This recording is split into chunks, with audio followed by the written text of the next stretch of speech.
আজকে তিল্লি ফ্রাই করতেছে, কিন্তু আম্মু আমাকে বলেই নাই। তাই আমি আম্মুর রান্নার মাঝখান থেকেই ভিডিও করা শুরু করে দিয়েছি।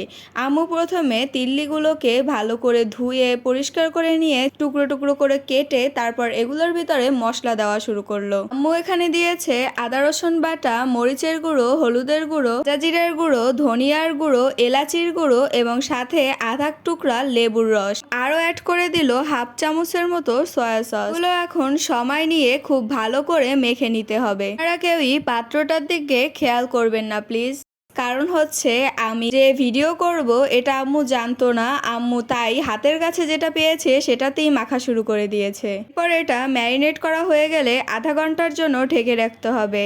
আধা ঘন্টা পরে একটা কড়াইতে তেল দিয়ে তারপর এগুলো সুন্দর করে ভেজে নিতে হবে। আম্মু এখানে এক এক করে সবগুলো তেলের উপরে কড়াইতে দিয়ে দিল। এগুলোকে মিডিয়াম আঁচে অনেক সময় নিয়ে ভাজতে হবে, তাই কিছুক্ষণের জন্য আবার ঢেকে রাখলো। কিছুক্ষণ পর এগুলোকে আবার উল্টে দিবে যাতে দুই পিঠই খুব ভালো করে ভাজা হয়ে যায়। তারপর এগুলো আরো কিছুক্ষণ সময় নিয়ে ভেজে নিবে, এর জন্য আবার একটু ঢাকনা দিয়ে ঢেকে রাখলো। তারপর এগুলো ভাজা হয়ে গেলে সুন্দর করে একটা প্লেটে তুলে নিল। এই তো আমাদের তিল্লি ফ্রাই একদম রেডি। এবার এগুলো খাওয়ার পালা।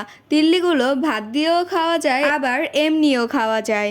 আমি আজকে ভাত দিয়ে খাবো, তাই গরম গরম ভাত নিয়ে নিলাম এবং তিল্লি ফ্রাই নিয়ে নিলাম। আমার কাছে তো এটা খেতে অনেক বেশি ভালো লেগেছে। আপনারা অবশ্যই বাসায় ট্রাই করবেন। আজকের ভিডিওটা এই পর্যন্তই। সবাই ভালো থাকবেন। আল্লাহ হাফেজ।